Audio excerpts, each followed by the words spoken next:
네, 안녕하세요. 반갑습니다. 자, 오늘은 한 4시간 정도에 걸쳐서 3개년 판례라고 테마를 잡았는데 2019, 20, 21년 3개년인데 시간이 여러분 이제 시험이 한 달 정도밖에 안 남은 상태에서 이걸 다 자세하게 설명할 시간이 없어요. 그리고 효율적이지도 않다고 보고, 그래서 주로 오늘 4시간 동안에는 올해, 그러니까 작년이죠. 2021년도 판례는 다 설명을 자세하게 최대한 시간이 허락하는 범위에서 자세하게 설명을 할 거고, 그 전년도 19년도와 20년도 문제는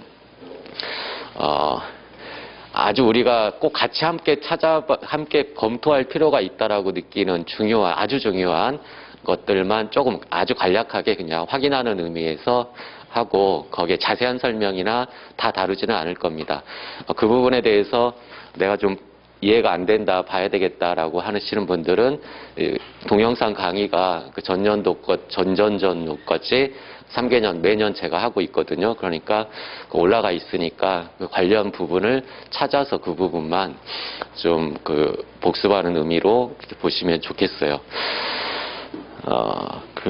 그리고 우리 편제를 보면 12월 달, 21년도 12월 달 판례가 맨 뒤에 이렇게 부록 형식으로 소개가 돼 있는데, 이거는 이제 판례 속보로만 나와 있어요. 아직 공보로는 한 2-3달 전까지 판례만 공보가 나오기 때문에 제가 며칠 전 1월 15일자 공보까지 다 반영을 했는데, 이 12월 달 판례는 공보에는 나와 있지 않고 판례 속보로만, 그러니까 실제 대법원에서 검색이 안 됩니다. 그래서 그런데 뺄까 하다가 자세하게 좀 보다 보니까 중요한 판례들이 몇 개 있어서 어쩔 수 없이 편제상으로 뒤에 해놨으니까 일단 편제는 그렇게 돼 있다라고 생각하시고 바로 진도로 들어갑시다. 맨 뒤에 계신 분 문 좀 조금만 닫아주시겠어요? 예. 1페이지 펴보세요. 자, 올해도 중요한 판례들이 좀 나왔습니다. 이런 매년 판례를 할 때마다 느끼는 건데, 역시 그 대법관들이 좋은 거예요. 자기 마음대로, 자기 생각대로 판례를 내면 되잖아요. 이 밑에 우리 공부하는 사람들은 이거를 이제 수동적으로 암기를 해야 되고 기억해야 되는 부분이 좀 그렇습니다. 중요한 판례가 좀 많이 나왔어요. 자, 먼저 신의성실의 원칙을 보도록 합시다.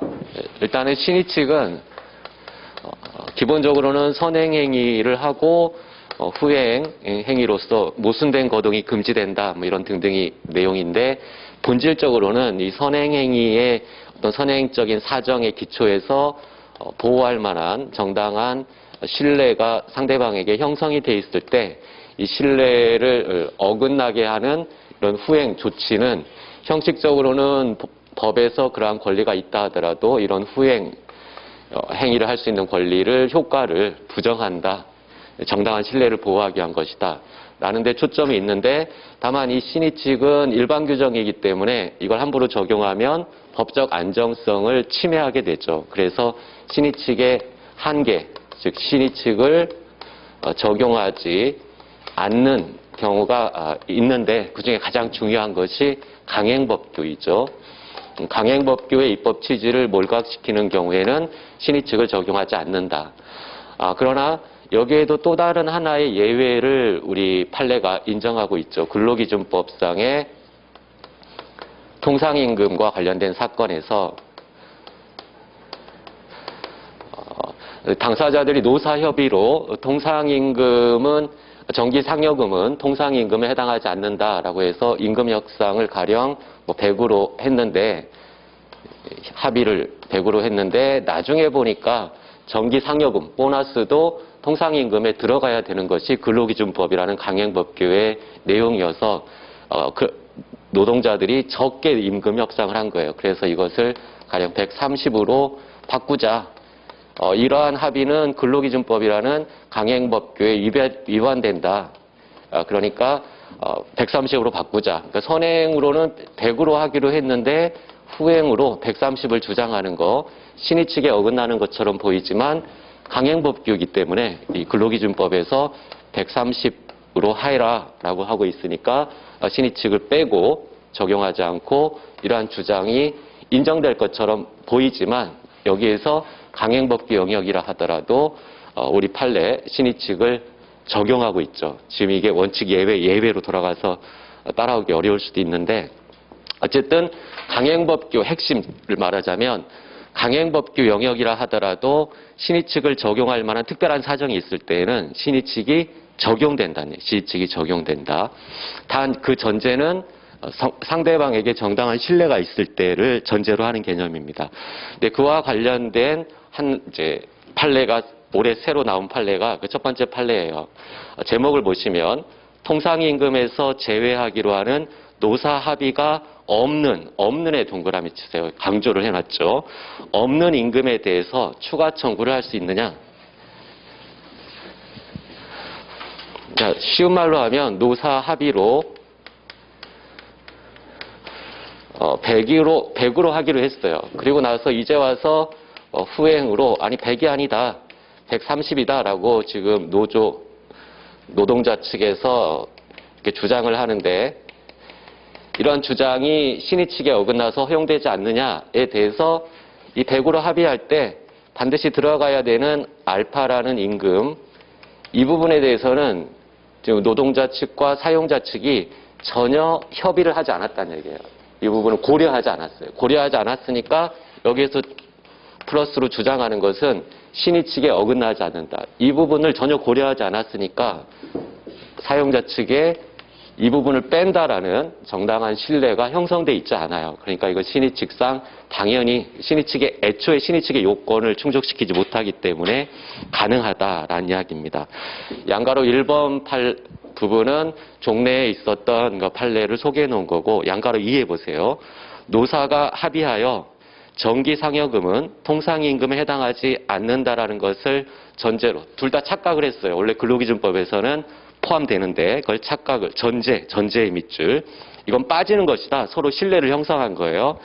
전제로 상여금을 그 기준에서 제외하기로 합의하고 임금 수준을 정한 경우 근로자가 정기상여금을 가산해서 추가 지급을 청구하는 것은 이것은 사용자에게 재정적 부담을 주어 경영상 어려움을 초래하고 기업의 존립을 위태롭게 하기 때문에 신의 측에 반한다. 우리 앞에서 제가 처음에 설명드린 판례예요. 강행 규정의 영역이지만 신의 측을 적용할 아주 특별한 사정이 있다. 기업이 망한다. 기업이 망하면 근로자 너네들도 쫓겨나게 되니까 서로 안 좋다. 그래서 이때는 강행법규의 영역이지만 신의 측을 예외적으로 적용하자라는 논의인데 이것과 달리 그러나 부분 통상임금에서 제외하기로 하는 노사 합의가 없는 부분 앞에 부분은 노사 합의가 있는 거예요. 서로 신뢰가 형성이 된 거죠.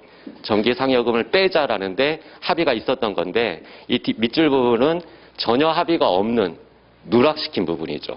그러니까 사용자 측에게 어떤 정당한 신뢰가 없는 상태예요. 합의가 없는 임금에 대해서 이걸 가산하여 추가 청구를 하는 것은 신의 측에 전혀 어긋나지 않는다. 상대방에게 정당한 신뢰가 형성돼 있지 않기 때문에. 두 번째 판례는 간단합니다. 대지 사용권이 없는 구분 소유자에 대해서 전유 부분에 철거를 청구하는 것이 권리 남용이냐? 자, 토지 사용권 없는 건물, 불법 건물이죠. 그러면 토지 소유자는 그 건물 소유자를 상대로 해서 214조 방해배제 청구로서 건물을 철거하라라고 청구할 수 있고 특별한 사정이 없는 한 그것은 권리남용이 아니죠. 마찬가지예요. 그래서 둘째 줄에 보시면 일부 집합 건물에서 6개의 101호, 102호에서 6개의 건물이 있는데 101호, 102호, 301호, 302호 6개의 구분 건물이 있다. 한 동의 건물에 6개의 구분 건물. 그 중에 얘가 302호 얘가 대지 사용권이 없다. 이런 경우 흔히 있어요. 여러분도 나중에 아파트 분양받을 때 아마 크게 상관없지만 아파트를 살 때 대지 사용권이 없는 구분 건물도 있습니다. 그러면 철거당하게 되거나 또는 월세를 토지 사용료를 내야 되죠. 어쨌든 대지 사용권이 없다. 그러면 토지 소유자 갑이 얘를 상대로 이 을이라고 한다면 을을 상대로 이 구분 건물 일부 구분 건물을 철거하라라는 214조 철거 청구할 수 있느냐? 당연히 가능하다라는 얘기예요. 뭐 이게 이렇게 돼 있으니까 좀 그렇다 치면 이 중간에 202호라고 합시다. 얘도 마찬가지라는 얘기예요. 자, 202호만 철거하는 것은 사실상은 불가능하죠. 이 건물을 빼면 이게 무너져 버리죠. 다른 데까지 영향을 주니까. 그러나 법적으로는 아무 문제가 없다는 얘기예요. 왜냐하면 얘를 철거 청구하고 얘네들한테 동의를 받아서 우리 다 철거한다라고 얼마든지 할 수 있잖아요. 이 사실은 변경 가능성이 있는 거예요. 따라서 이 자만을 상대로 한 철거 청구는 법률상 사실상 특별히 어떤 불가능하지 않습니다. 그래서 가능하다. 그리고 이러한 철거 청구는 민사소송으로 얘기하면 이 전원, 6명 전원을 상대로 해야 되는 소송이 아니라 합의로 확정의 필요가 있는 그런 소송이 아니라 각각 개별적으로 소송을 진행할 수 있는 통상공동소송에 해당한다라고 합니다. 따라서 가능하다. 그리고 권리남용도 아니다. 좀 추가 논점을 보면 민사소송법 개념을 좀 아시면 참고 부분의 셋째 줄 보세요. 이와 같은 철거 청구가 구분 소유자 전원을 공동피고로 소송을 해야 되는 필수적 공동소송 구조가 아니란 얘기예요. 전원에게 승소 판결을 받아야만 되는 그런 구조, 결론이 똑같아야만 되는 그런 구조가 아니다는 얘기예요. 각각 개별적으로 얘한테는 지고 얘한테는 이겨도 상관이 없다. 법적으로 아무 상관이 없는 그러한 소송을 통상 공동소송이라고 합니다. 다만 밑줄 부분, 일부 전유 부분만의 철거를 하는 것이 사실상 불가능하다. 나머지 자들한테는 동의를 받지 못했다면 불가능하죠. 중간층을 빼버리면 건물이 무너져 버리니까 사실상 불가능하다는 사정은 집행법상의 요건에 불과하다는 얘기예요. 우리가 지금 실체법을 공부하고 있죠. 실체법상의 철거 청구권이 인정되느냐 아니냐라는 것과는 아무 관계가 없고 인정된다고 할 때 그걸 집행을 못하는 경우에 불과하다. 집행의 요건에 불과하다. 자, 넘기면 2페이지에 법률행위 해석은 지난 연도 판례이고 법률행위 목적을 봅시다. 첫 번째 판례. 법률행위 목적이 원시적 불능이면 무효죠. 확가적사, 확정 가능 적법 사회적 타당성에 위배되면 법률행위 전체가 무효가 됩니다. 그런데 첫째 줄에 보면 한의사인 갑이 을소유의 건물에 병원을 개설하기 위해서 지금 건물을 임대차하는 계약을 맺었어요. 근데 나중에 이제 건물 임대차를 끝내고 병원을 개설하려고 하다 보니까 병원은 좀 규모가 크잖아요. 그러면 그 건물에 어떤 제한이 있어요. 일정한 면적을 갖춰야 되고 하는. 그런데 이 건물은, 임대차 건물은 그 요건을 충족시키지 못해서 그 병원을 개설하는 게 불가능하게 됐다. 그러면 계약 목적 달성을 할 수 없는, 처음부터 할 수 없었던 경우니까 임대차 계약이 처음부터 무효냐 이렇게 주장한 사안이에요. 무효다라고 하면서 무효라면 보증금, 이미 준 보증금이나 계약금 돌려달라 부당이득 반환을 청구한 사안입니다. 자, 핵심은 임차인이 지금 병원을 개설하려는 자예요. 이 건물을 임대차하는 계약을 맺었는데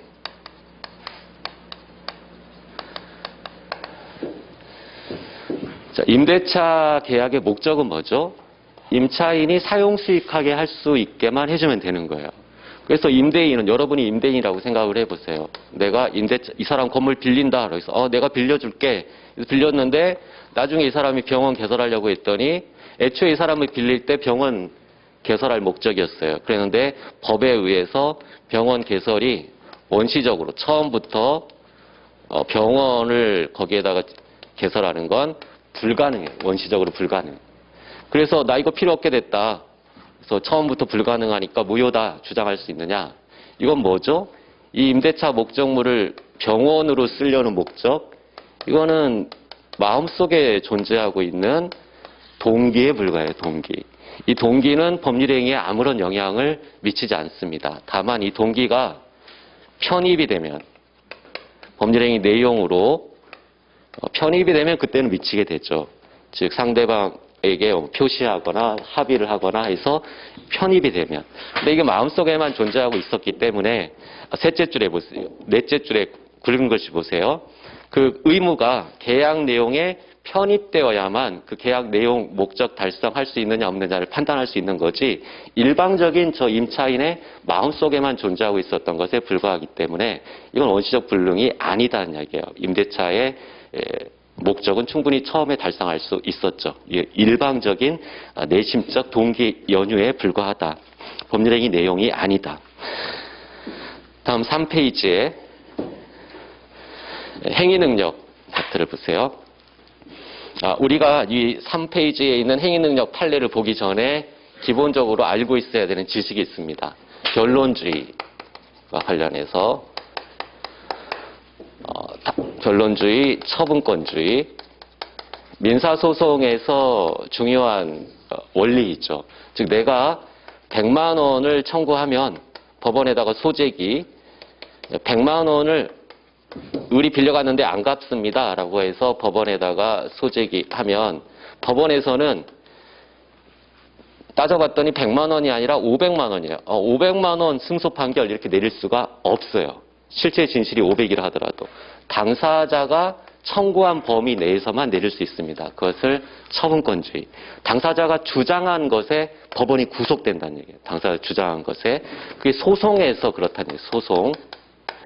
소송에서는 이러한 변론주의나 처분권주의, 그러니까 쉬운 말로 하면 사적 자치가 소송법에 실현된, 민법의 대원칙이 사적 자치잖아요. 이 사적 자치가 소송법에 실현된 것을 변론주의, 처분권주의라고 말을 바꿔서 얘기를 합니다.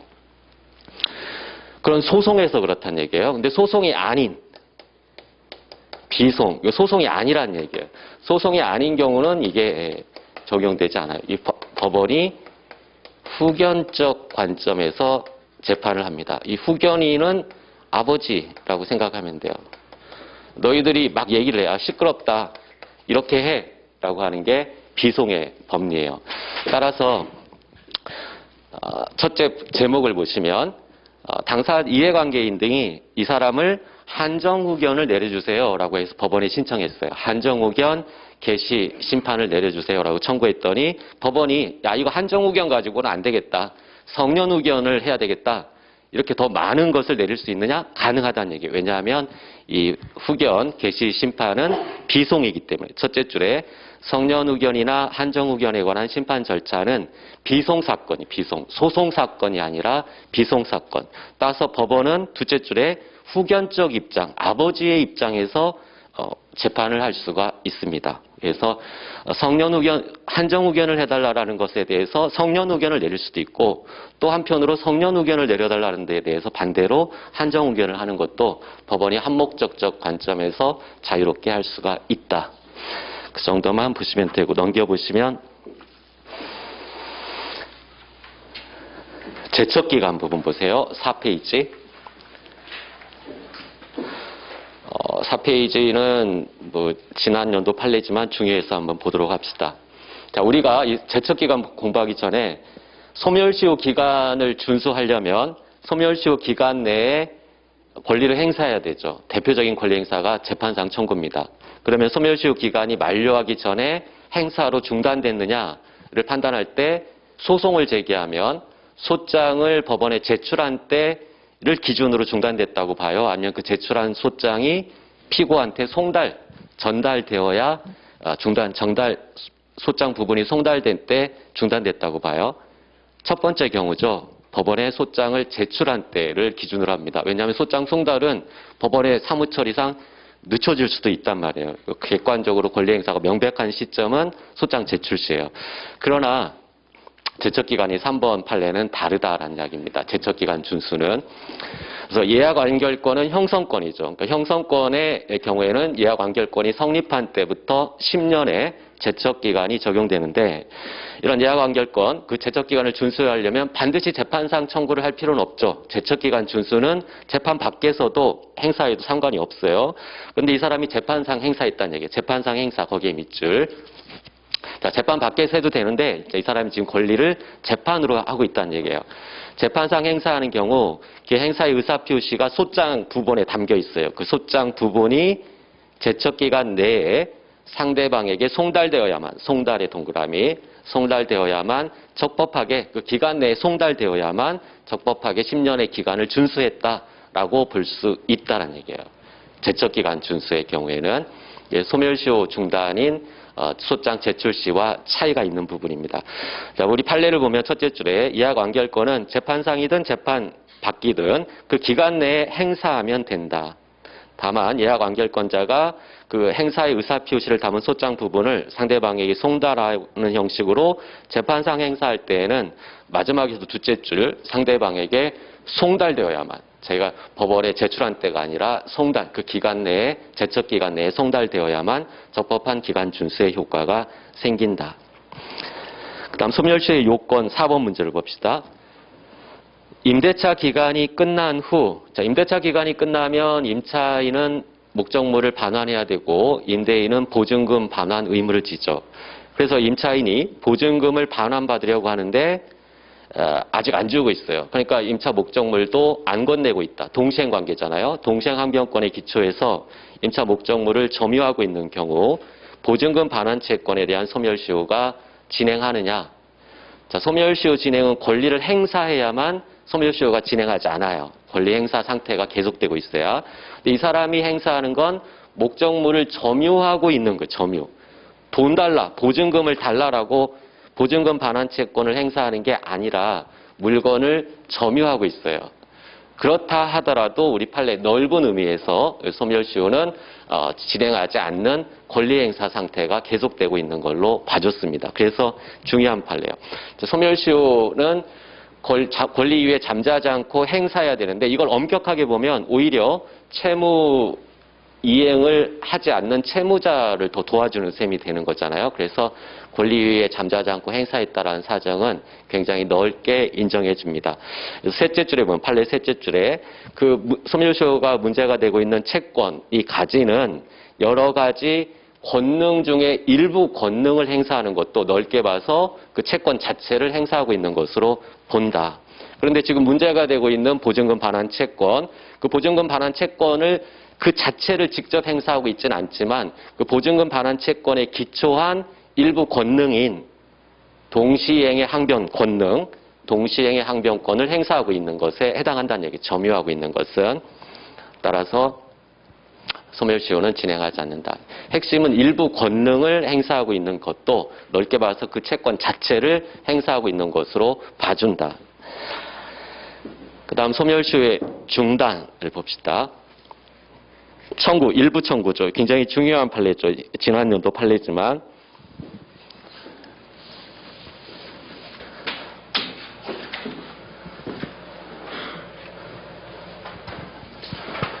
갑이 을에 대해서 1억의 A 채권을 가지고 있다. 그러면 A 채권의 소멸시효와 관련해서 재판상 청구를 해야 중단이 되는데 보통은 1억 다 달라라고 청구하지만 만약에 이 실체법상으로는 갑이 채권자지만 소송에서 증거나 주장을 잘 못해서 질 수도 있잖아요.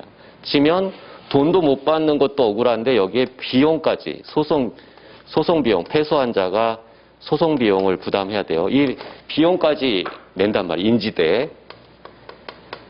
그러니까 통상적으로는 저렇게 거액인 경우에는 일부만 청구합니다.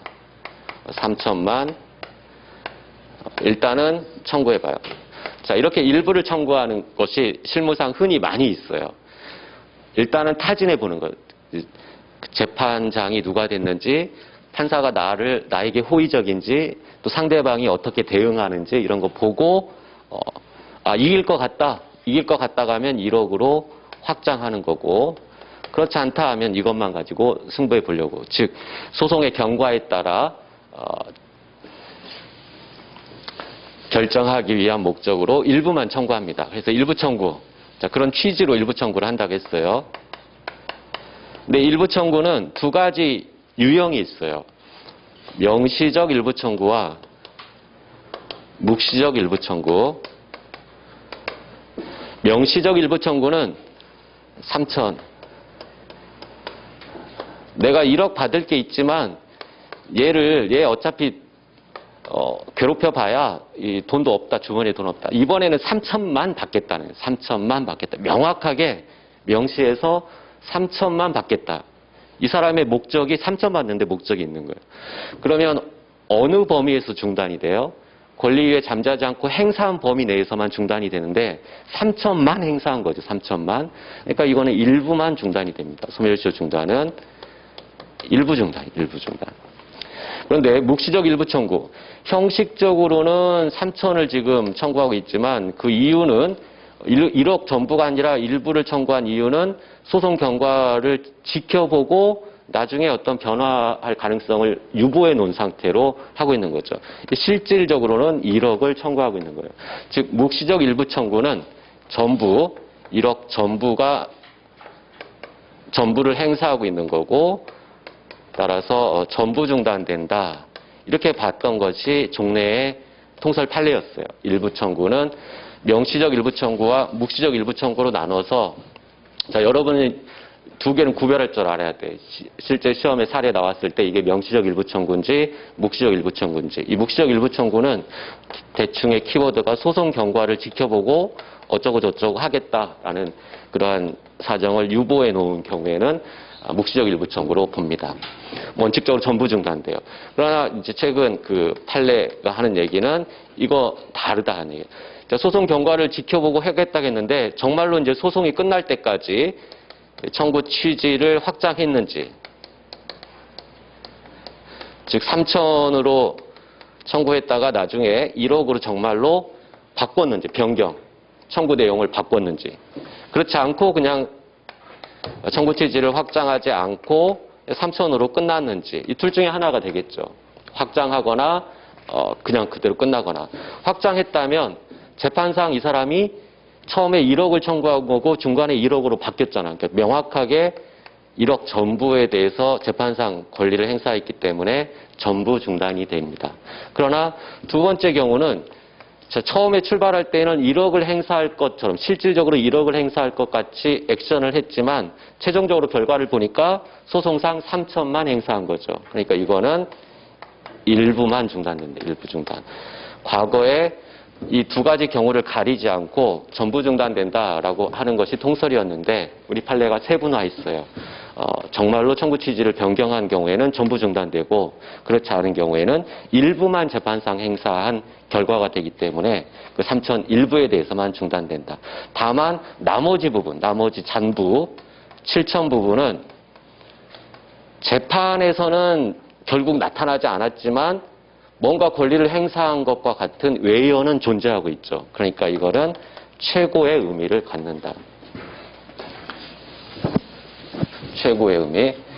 그래서 여기에서 일부 청구, 일부 소재기 하고 소송이 종료될 때까지 청구 취지를 확장하지 않았다라고 하면 3천과 7천으로 나눌 때 3천만 중단되고 소송, 재판으로 현출된 게 3천이고 7천은 재판으로는 나타나지 않았지만 재판 밖에서 권리를 행사한 것과 같은 외연은 있으니까 최고의 의미를 갖는다는 거예요. 최고. 최고니까 이 소송이 종료된, 이 소송이 계속되는 동안은 이 7천에 대한 최고가 계속되고 있는 거기 때문에 이 종료된 때부터 6개월 내에 이 7천 부분에, 이 잔부 부분에 대해서 재판상 청구를 하면 소급해서 일부 청구를 한 시점, 이 시점으로 중단되는 법리가 적용되게 됩니다. 그래서 읽어보면 소장에서 청구 대상으로 삼은 채권 중 일부만을 청구하면서 소송 진행 경과에 따라 그럼 여기 옆에 여백에 묵시적 일부 청구 적어주세요. 이게 명시적인지 묵시적인지에 따라 결론이 완전히 달라지게 되니까 먼저 이걸 걸러야 됩니다. 묵시적 일부 청구. 진행 경과에 따라 장차 청구 금액을 확장할 뜻을 표시했으나 당해 소송이 종료될 때까지 실제로 청구 금액을 확장하지 않았다라면 나머지 부분은 시효 중단의 효과가 없죠. 재판상 나타나지 않았으니까. 그래서 그 나머지 부분에 대해서는 재판상 청구로 인한 시효 중단의 효력이 발생하지 않지만 재판 밖에서 행사한 것과 같은 외연은 있으니까 최고에 의한 권리 상태가 지속되고 있는 것으로 인정해 준다. 그래서 그 종료된 때부터 6개월 내에 잠부에 대한 보완 조치, 재판상 청구 등의 보완 조치를 취하면 소급해서 시효 중단의 효과가 생깁니다. 중요하지만 여러분이 혹시 모르시면 좀 꼼꼼하게 보셔야 되고 굉장히 중요한 판례고, 넘겨보시면 6페이지에 올해 판례에서는 묵시적 일부 청구 후 그 특정 부분을 명시적으로 제외하면 제외된 부분은 처음부터 소재기가 없는 것과 같이 되는 거죠. 우리가 쉽게 생각해서 여러분 이 조문 알잖아요. 소재기 했다가 소재기 하면 소멸시효는 중단이 되는데 이 중간에 소치하하면 처음에 소재기로 발생했던 시효 중단의 효과는 사라지게 되죠. 소치하. 소급해서 없애는 거니까. 소송을 소급해서 없애는 거니까. 다만 최고의 의미는 남으니까 이 소치하된 때부터 6개월 내 보완 조치 취하면 소급해서 중단되는 효과가 발생하죠. 자, 그런 구조나 똑같아요.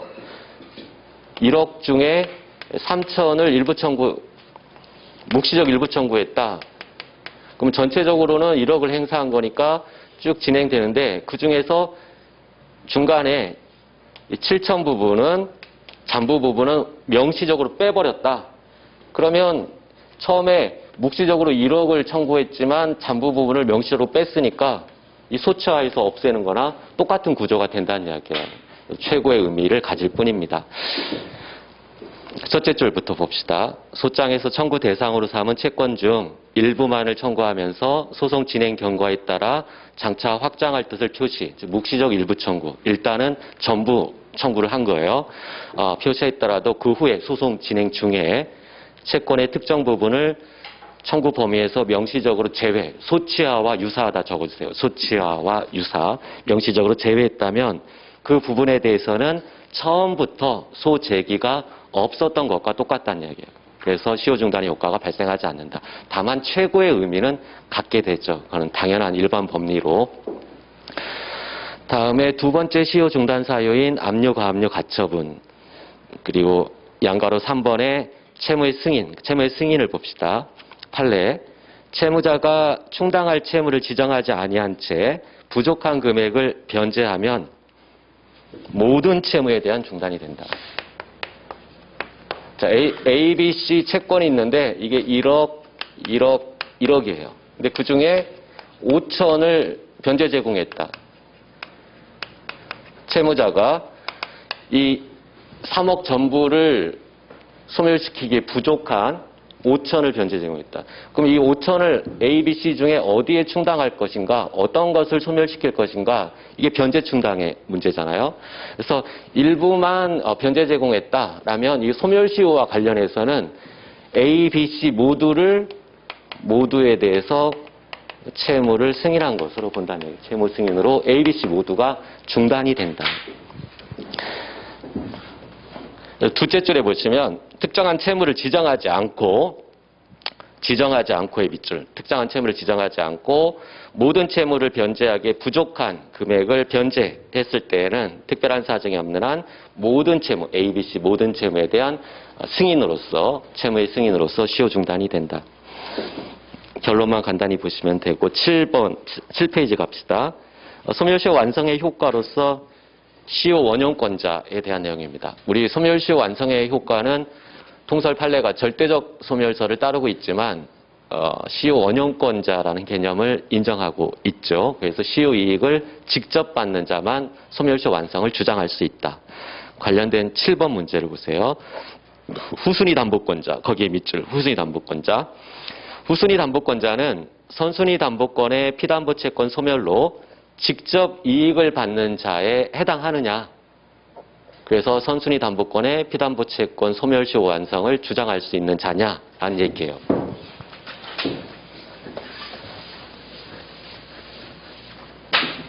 X부동산이 시가가 3억짜리고 1번 저당권자로 갑이 있고 갑은 5억의 피담보 채권 A라는 피담보 채권이 있어요. 그리고 2번 저당권으로 을이 3억의 B라는 피담보 채권을 가지고 있어요. 이 을이 후순위 저당권자입니다. 후순위 저당권자. 근데 문제는 이 A, 선순위 저당권의 A라는 피담보 채권이 소멸시효가 완성했어요. 그러면 여러분이 을이라고 생각해 보세요. 이게 피담보 채권이 소멸시 완성했으면 저당권은 부종성에 따라 소멸. 그러면 나는 얘가 남아있으면 이 3억 경매해봐야 나는 한 푼도 못 받는데 얘가 소멸하면 내 순위가 상승하니까 내가 3억을 다 받을 수 있다. 그러니까 이 소멸시 완성을 주장할 수 있는 시효이익을 주장할 수 있는 원용권자냐? 이게 문제예요. 자, 이러한 이익은 반사적 이익이라는 거예요. 시효이익을 직접 받는 자가 아니라 간접적으로 반사적 이익에 불과합니다. 그래서 소멸시 원용할 수 없어요. 을은 A가 소멸해서 갑 저당권 소멸했다고 주장할 수가 없습니다. 다른 자가 주장할 수 있고 얘는 주장할 수 있는 자가 아니다. 그래서 밑에 판례에서 셋째 줄에 보시면 자신의 그 담보권의 순위가 상승하고 이에 따라 배당받을 수 있는 액수가 증가할 수는 있지만 이것은 이러한 기대는 밑에 굵은 글씨 반사적 이익에 불과하다. 간접적 반사적 이익에 불과합니다. 직접 이익을 받는 자가 아니에요. 따라서 후순위 담보권자는 선순위 담보권의 피담보채권 소멸시효를 원용할 수 있는 원용권자가 아니다. 쭉 넘어가서 물권법으로 갑시다. 9페이지.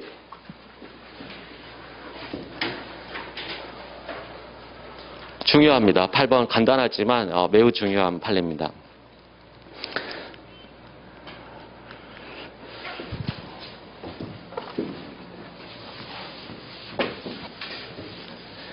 자, 8번을 보기 전에 우리가 좀 정리를 하면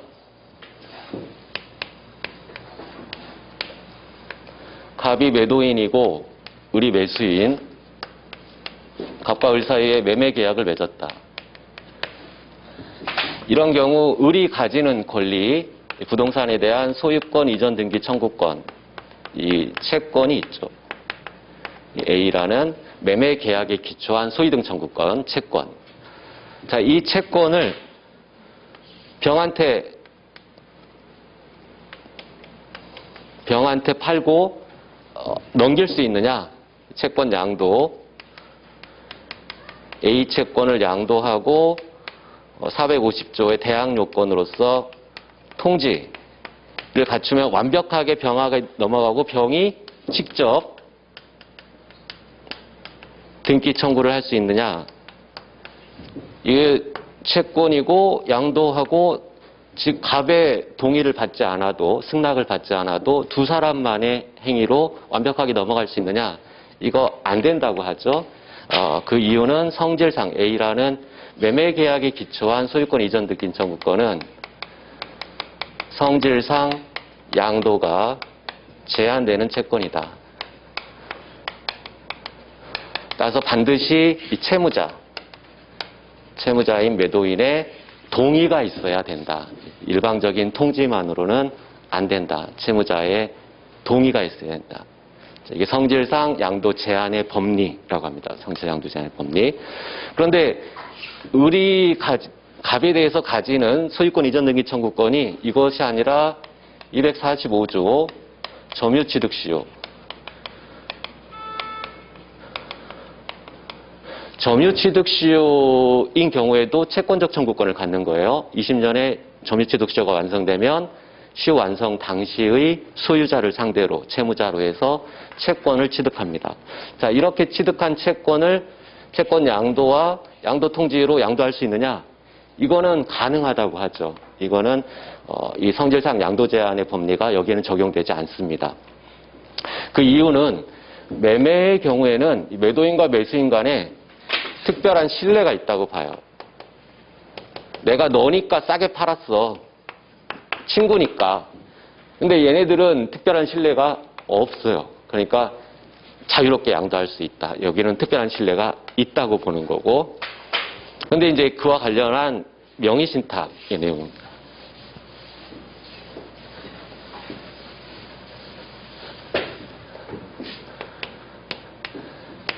갑이 신탁자, 을이 수탁자. 명의신탁. 자, 명의신탁을 해지하면 이 해지에 기초한 소유등 청구권, 명의신탁 해지로 인한 소유권 이전 등기 청구권.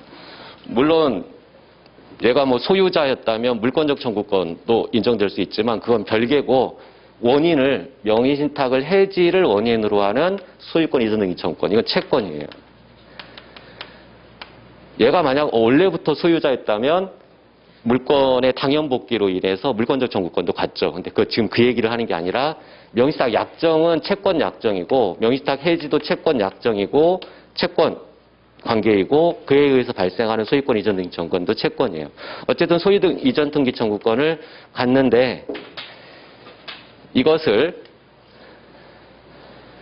갑이 병한테 양도하고 통지, 대항 요건을 통지해서 얘가 얘한테 직접 청구할 수 있느냐, 이게 문제예요.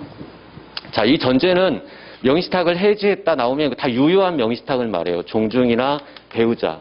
해지라는 건 유효하게 존재하는 걸 전제로 해서 해지가 되는 거니까 특별히 언급을 하지 않아도 다 유효한 명의신탁을 말하는 겁니다.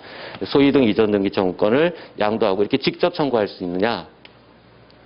이거는 안 된다. 안 된다. 그러니까 이제 직접 청구할 수 없다. 얘네들은 특별한 신뢰관계가 뭐 판례상 명시적으로 얘기하고는 있지 않지만 있다라고 생각하시면 돼요. 매매처럼. 그래서 정리하면, 매매의 경우에는 성질상 양도 제한, 여기는 뭐 성질상 양도 제한 이런 말들을 판례가 쓰고 있지는 않지만 비슷한 구조예요. 특별한 신뢰관계상 이렇게 양도하고 직접 청구할 수는 없다. 그러나 점유취득시효는 직접 청구할 수가 있다. 문제를 봅시다.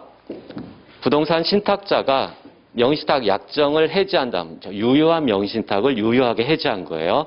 해지한 다음 제3자에게 그 해지를 원인으로 하는 이전 등기 청구권을 양도한 경우, 수탁자가 동의나 승낙을 하지 않고 있더라도 그 양수받은 양수인이 수탁자에 대해서 직접 소유권 이전 등기 청구를 할 수 있느냐? 안 된다. 반드시 채무자에 해당하는 수탁자의 동의가 있어야 된다. 결론을 기억하시면 됩니다. 밑에 비교 부분에 취득시효와 매매로 인한 소유권 이전 등기 청구권 설명해 놨으니까 간단히 같이 곁들여서 보시고, 10페이지 9번 문제로 갑시다. 자, 9번 문제도 중요해요. 그 문제도 중요합니다. 부동산 실명법.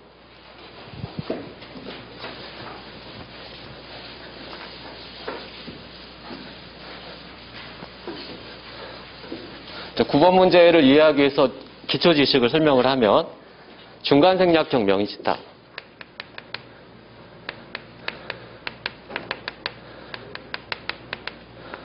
중간생략형 명의신탁에서 우리 기존의 중요한 판례들을, 관련 판례를 보면 매도인이 있고 신탁자, 수탁자 이렇게 있을 때, 중간생략형 명의신탁은 매매 계약이 매도인과 신탁자 사이에 있는 거죠. 수탁자가 아니라 신탁자. 매매 계약.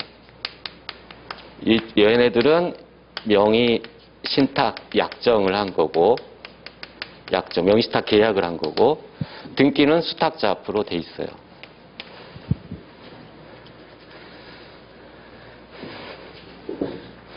지금 엉뚱한 걸 하고 있네. 9번 지금 10번을 설명하고 있어요. 넘겨서 10번으로 일단 설명을 했으니까 10번을 먼저 봅시다. 3자가 명의신탁. 10번.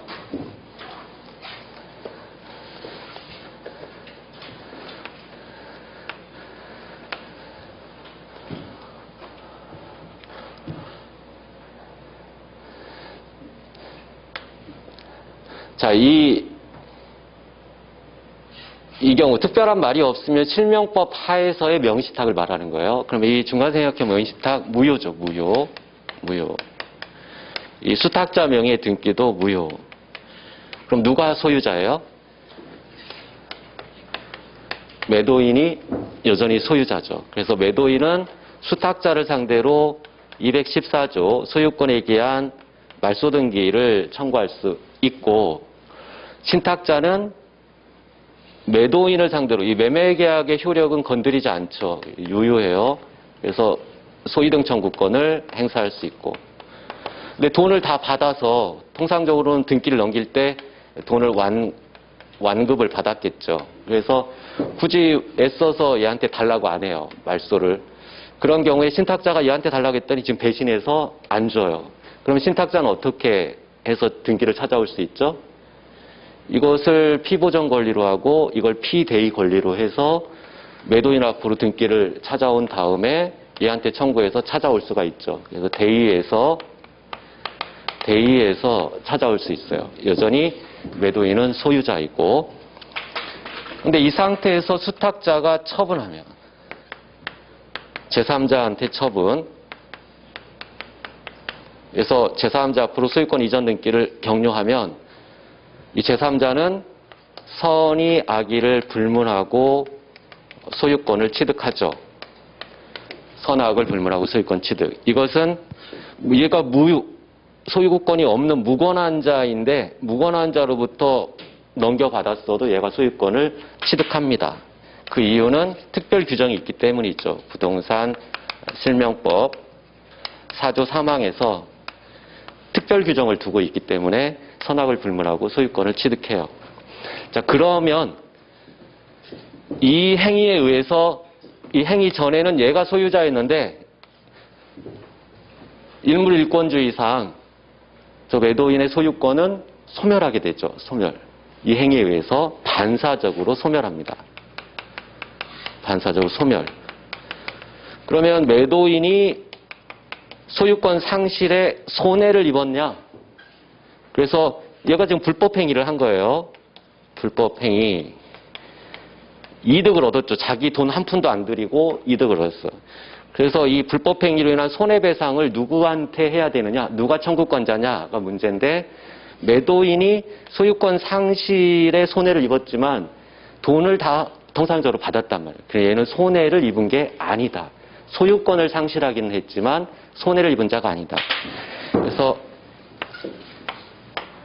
불법행위에 의한 손해배상 청구를 매도인이 할 수 없고 신탁자가 불법행위에 의한 손해배상 청구를 수탁자를 상대로 할 수 있다. 처분했을 때.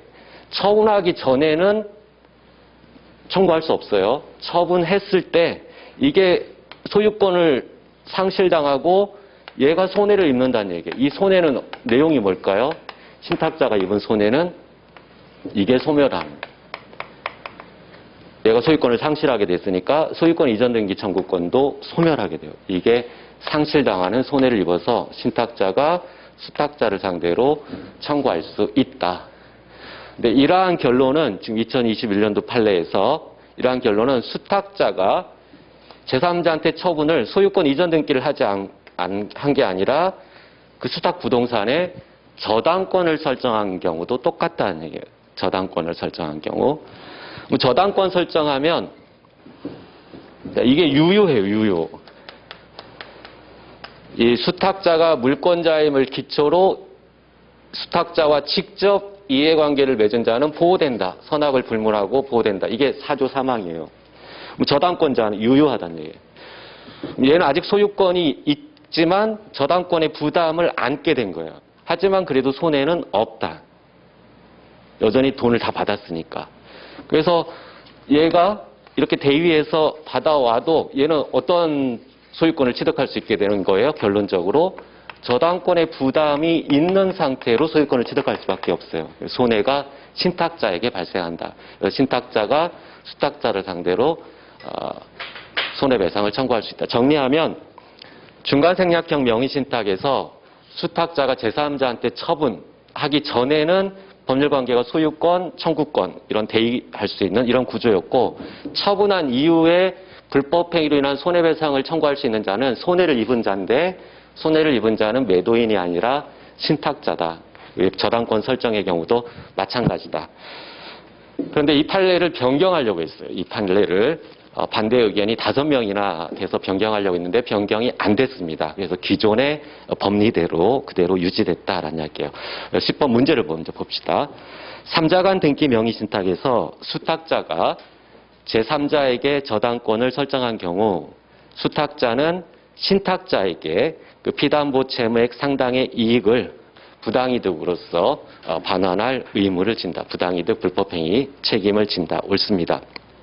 그래서 그 다수 의견은 첫 번째 단락에 굵은 글씨 보면 종래의 판례 타당하기 때문에 그대로 유지되어야 된다라는 관점. 그래서 이러한 결론은 그 다음 줄에 보면 수탁자가 부동산에 대해서 제3자에게 저당권을 설정해 준 경우에도 마찬가지다. 마찬가지로 손해배상이나 부당이득을 청구할 수 있는 자는 신탁자다라고 봅니다.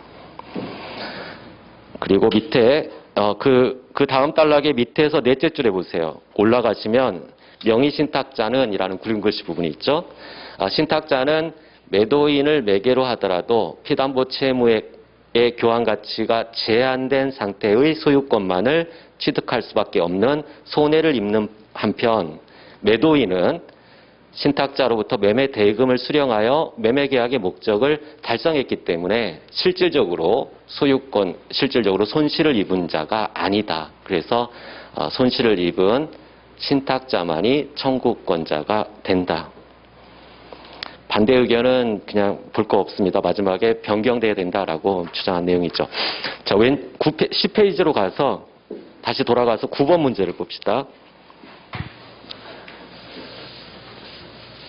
계약 명의 신탁이에요.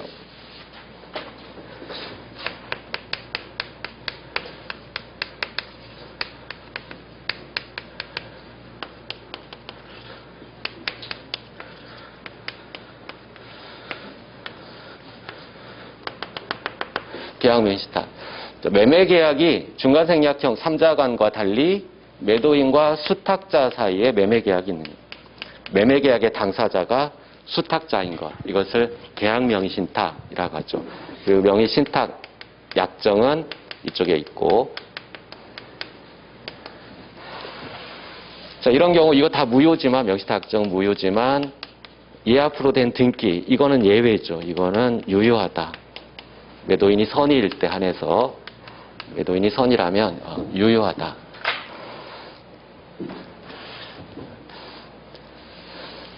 그래서 여기서 기본적인 구조는 어떻게 되죠? 매도인이 선인 계약 명의 신탁에서는 마지막 청소를 얘가 소유권을 취득하니까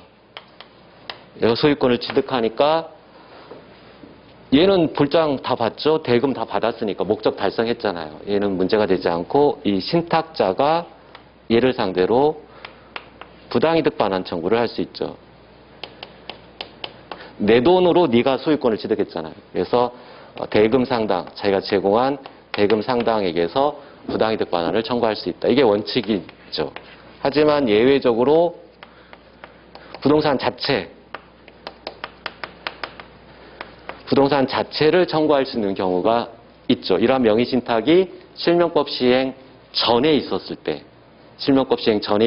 때에는 내부적 관계에서 신탁자가 소유자였기 때문에 실명법 시행으로 유예기간이 지나면 소유권 상실의 손해를 입으니까 돈의 손해가 아니라 소유권을 상실하는 손해를 입은 거니까 부동산 자체를 청구할 수 있다.